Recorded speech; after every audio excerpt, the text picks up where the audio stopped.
En este día vamos a hablar sobre un motín en el anfiteatro. Y como estamos explorando el contexto del mundo del apóstol Pablo y el contexto de la carta a los Efesios, es importante también que veamos algunos de los eventos que transcurrieron en la población de Efesios, incluso mientras Pablo trabajaba en dicho lugar. Por eso vamos a orar para pedir la dirección de nuestro Dios. Querido Padre, venimos ante tu presencia suplicando sabiduría para sacarle el máximo provecho al estudio de este día. Lo pedimos en Jesús. Amén. Si usted, mi querido amigo, mi querido hermano, lee desde el capítulo 19 de Hechos, verso 23, hasta el capítulo 20, se va a encontrar con otra historia bastante fuerte. Ya el día de ayer nos metíamos de lleno en una historia muy interesante, pero ahora vemos que el ministerio de Pablo, pastor, causa una revolución. Es como que si la gente está comenzando a decir, hey, si yo puedo ir a Jesús, y Jesús, que es más poderoso, porque es más poderoso que todos los dioses que tenemos, porque tal vez participé, como usted decía, en este misterio, me puse sangre de toro, no sé, tantas cosas que se inventaban en esa cultura helénica, y nada de eso funcionó, pero ahora veo que en Jesús las cosas sí funcionan. Entonces tengo que cambiar con Él. Lo que nos cuenta Hechos 19 del 23 en adelante es que afectó las finanzas de la ciudad, pastor, y cómo esto causó una revolución para que nos ayude a comprender el contexto de la carta también. Bueno, es una historia impactante, cómo leemos cómo una sola persona puede llegar a un lugar y causar una revolución, porque creo que esa es la palabra, una gran conmoción.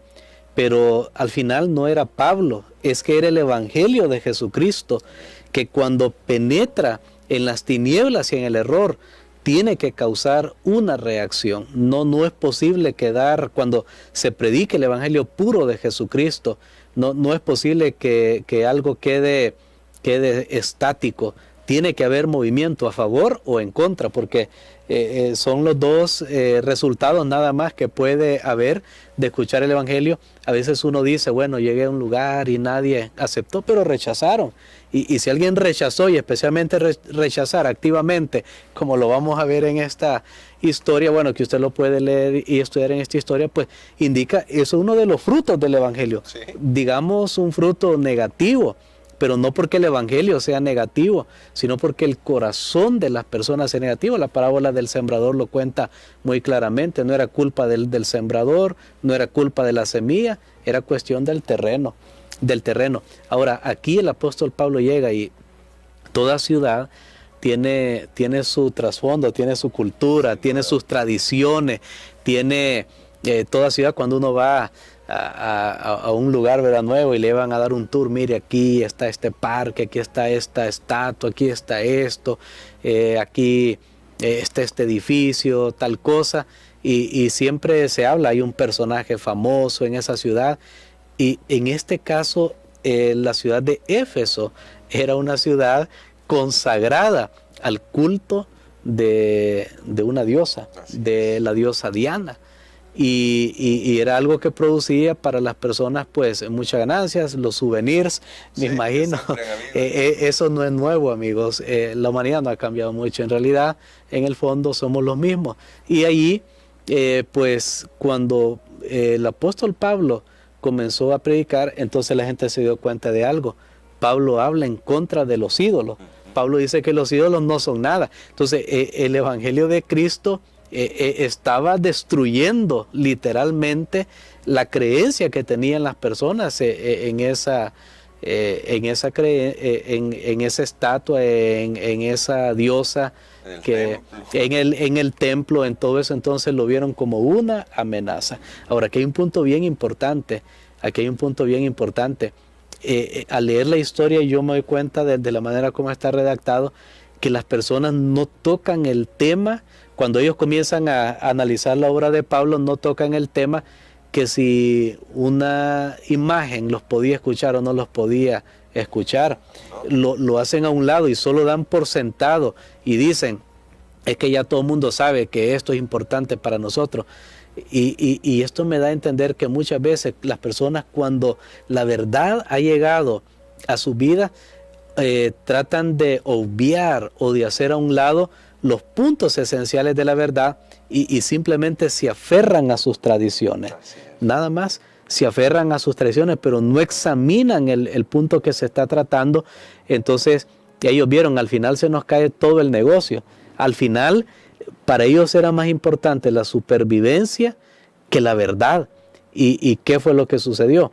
Bueno, hubo un gran tumulto en esa ciudad, un gran alboroto, detienen al apóstol y querían ahí pues prácticamente hacer un juicio público, y pasaron, uno en el texto dice 2 horas diciendo un coro ahí, grande Diana, la diosa de los efesios. Podemos imaginarnos la euforia de las personas aferrándose a una tradición de algo que no tenía vida. Y ahora, pastor, bueno, eso me llamó mucho la atención porque en el relato, cuando, solo tal vez para destacar algún aspecto, me llama mucho la atención que arrastran a 2 compañeros de Pablo, Gallo y Aristarco, que eran macedonios, y tratan de encontrar a Pablo. Realmente no, incluso sus amigos no lo dejan porque saben que es un problema, sería un problema. Creo que ese es un asunto de saber ser prudente, ¿verdad? Saber actuar con prudencia. Pero lo que quizás más me llama la atención, pastor, es la providencia de Dios con respecto al gobernador o a la persona encargada ahí de ejercer justicia, que trató el tema de una manera que al final ayudó a Pablo y dio una ventana para que Pablo pudiera salir. Y en ese sentido me surge una pregunta: ¿cómo debemos nosotros ocuparnos en el trabajo que Dios nos pide y permitirle que Él sea el que oriente todas las cosas, aun cuando de verdad se ponen un poco feas, como en este caso? Sí, definitivamente creo que Dios va guiando siempre la verdad y tenemos que estar seguros que Él va adelante. Él va adelante cuando sus discípulos hacen la obra, cumplen la misión de predicar el Evangelio, porque sí, tengo que reconocer que en este disturbio que hubo, el apóstol Pablo no estaba presente, gracias a Dios, si no ahí lo hubieran linchado públicamente. Pero en ese alboroto, obviamente, el mensaje del apóstol Pablo ya había hecho un efecto, en la mente de las personas. Estaba comenzando a destruir, como lo vimos ayer, esas creencias en todo eso mágico, esotérico, espiritualista que tenían ellos. Pero también a mí me llamó la atención cómo Dios usó a este gobernador para llamarlos a la reflexión, que la multitud estaba eufórica, ahí emocionada, excitada, y él menciona y dice: no, mire, ustedes vamos a juicio, dice, aquí hay que hacer un juicio, pero esto no lo vamos a arreglar aquí, como se dice, callejeramente. Y más bien, si hacemos alboroto, recordemos que todas las ciudades estaban bajo la supervisión de Roma y pues ellos también, al ver todo ese tumulto, llegaban las noticias allá al emperador y podían mandar a aplacar esa sedición, porque eso sucede. Hay gente que se mete en una bulla, en un zafarrancho, y a veces ni saben cuál es el tema, pero como les gusta, ahí se dejan llevar por la corriente. Y Dios usó a este hombre para llamar a la multitud a la cordura. Esta no es la primera vez. Bueno, de hecho en el libro de Hechos sucede así, que de repente Dios usa a alguien. Ahí hay otro, Gamaliel fue otro que Dios usó para los judíos, ahí para llamarles la atención a lo que hacía. Y Dios siempre va a usar a veces los medios menos esperados para que todavía sus hijos y su pueblo tengan la oportunidad de predicar el Evangelio. Porque vuelvo a repetir, tal vez porque nosotros no hemos visto esta conmoción si tenemos iglesia en las ciudades y predicamos el Evangelio. Puede ser que no le estamos dando la fuerza que el mensaje merece, porque siempre que se predique el evangelio puro de Jesucristo, vamos a ver, y lo vuelvo a mencionar también, algún tipo de reacción, ya sea a favor o en contra, pero tenemos que estar seguros que Dios siempre hará provisión para que sus siervos queden con la libertad de continuar predicando el evangelio hasta que sea ya, por supuesto, el final de todas las cosas. Y ahora, pastor, el apóstol Pablo pudo huir de ahí, es decir, una vez que se calmó todo, pudo salir de Éfeso, pero no sería la última vez que trataría con Éfeso, aparte de su carta. Luego, en Hechos capítulo 20, versos del 17 al 38, también es una lectura extensa, se nos cuenta de que mandó a llamar a los líderes de Éfeso. Quiere decir que ya había multiplicado bastante la obra, porque había varios ancianos de iglesias hogares. Recuerden también ese contexto, que es importante tenerlo en mente, iglesias hogares. Y les habla con una preocupación, pastor, que es la preocupación de que es posible que entren personas con falsas enseñanzas. ¿Por qué es importante esta preocupación del apóstol Pablo para ellos, y qué nos dice a nosotros? Bueno, el apóstol, en el plan de Dios, tuvo que ir a otras regiones a predicar la palabra de Dios, pero no sin antes dar instrucción a los ancianos que ya habían en esa ciudad. Y ahí hay un mensaje de despedida realmente muy conmovedor, porque lloraron. Sí. La Biblia dice que se abrazaron, lloraron, y Pablo le da las palabras. No es el propósito en este momento de estudiar ese mensaje, pero al menos el mensaje puede dividirse en dos cosas. Pablo les recuerda todo lo que les ha enseñado y les dice que tengan cuidado, que cuiden la iglesia, van a entrar personas que no van a perdonar el rebaño, pero también les dice algo que a mí me impacta, y es su testimonio personal. Y les dice: ustedes saben cómo yo me comporté, ustedes saben qué yo hice, ustedes saben cómo lo rogué. O sea, él había vivido 3 años en medio de ellos, como ya lo estudiamos, y él recurre a eso para decirle: ustedes vieron mi testimonio. Qué bonito es, hermano Gerson, salir de un lugar y salir con un testimonio limpio, y decirle a las personas: ustedes saben lo que hice, cómo me comporté, lo que hice, lo que dije, cómo manejé los asuntos, no me pueden acusar de algo.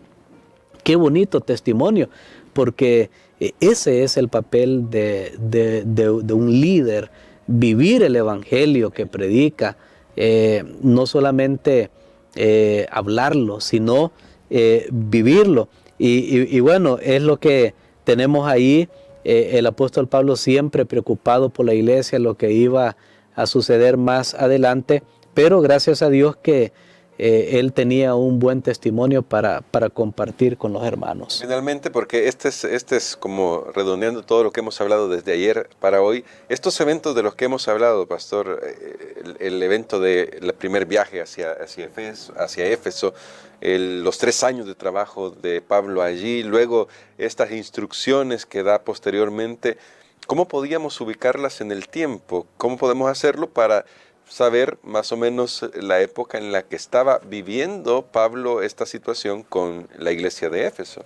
Bueno, una breve cronología, ahí tenemos, quiero decirles que a veces todas estas fechas no son así de rigor, puede haber algunos años de diferencia, porque usted lee un comentario, lee otro. De paso, creo que en otro día voy a comentar de la autoría de esta carta también, pero por ahora aquí aparecen algunas fechas. La primera visita que el apóstol Pablo hizo fue en el año 52 de nuestra era cristiana.